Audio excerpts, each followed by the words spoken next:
Plot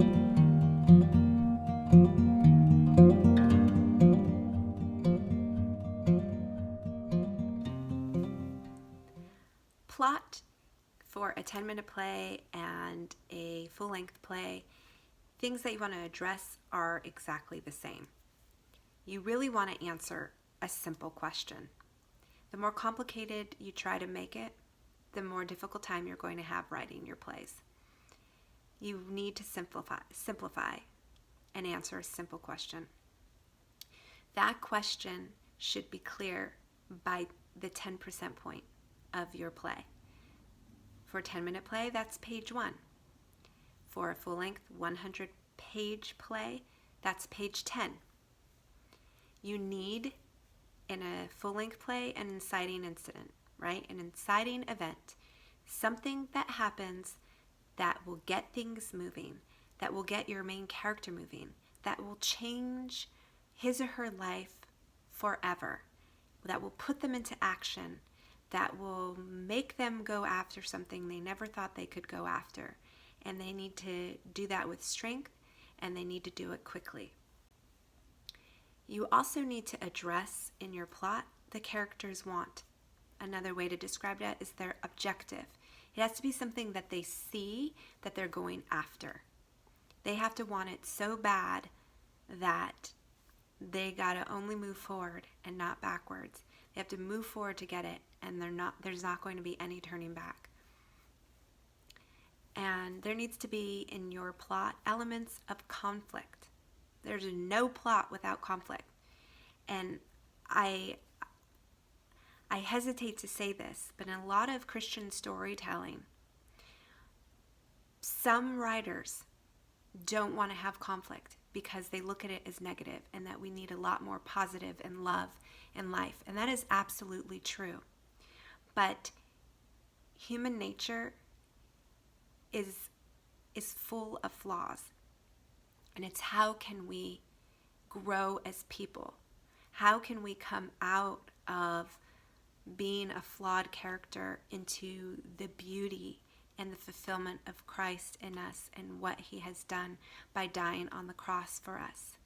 Telling that story, a sinner's story, and how they've been redeemed, has conflict, because there had to be that. There had to be that tension, that question. Are they going to survive? Will they get saved? Will they be saved?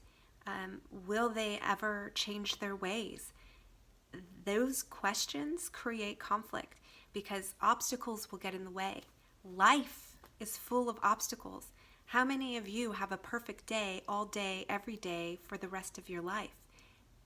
That's not how it works. And remember, plays are holding up a mirror to life and up to human nature, up to nature.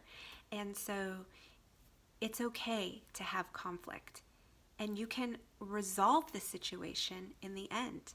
But your character needs to go on a journey, a spiritual journey, an inner journey, an emotional journey, to get to the other side, to be redeemed, to have change. And so conflict. Make sure that you know no plot is without conflict. Your plot points are complications, challenges that come up, those obstacles that we talked about in the face of your main character. And you have to find the right balance of your story complications. You know, in a 10-minute play, 2 to 3 are enough. You don't want to overload with too many complications, and you don't want to underload. Your central story can be resolved in a short span of time. It must be resolved in a short span of time in a 10-minute play. In a full length, you have a little bit more time for that central story to be resolved. You want to set up your conflict in motion. That means things are constantly moving forward. You want to introduce other characters who desperately need something themselves. Okay, that means every character has a want, a need, an objective, because every character has to go after something that they need to survive. That's, again, what creates conflict between characters or tension between characters. And that character, those other characters that you introduce, can either help or hinder your central character. You also want to introduce in your plot unforeseen events that alter the course of the story. You can change a direction, you can create a twist. Things still need to keep moving forward, and the character needs to continue on their journey. But it might be something that seems like it's going to get in the way and keep them from getting what they want.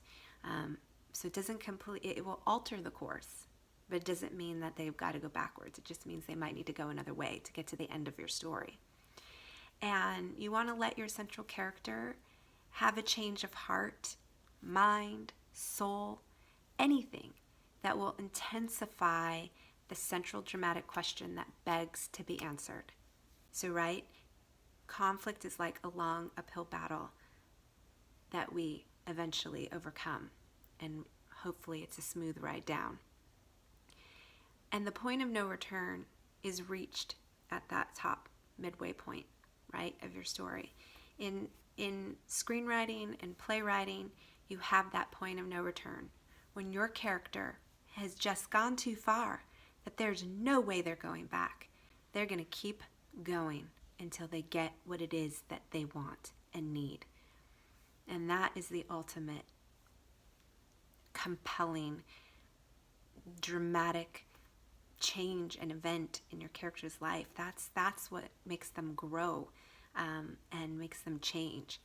And climax answers the question of the play. And then your resolution occurs after that climax.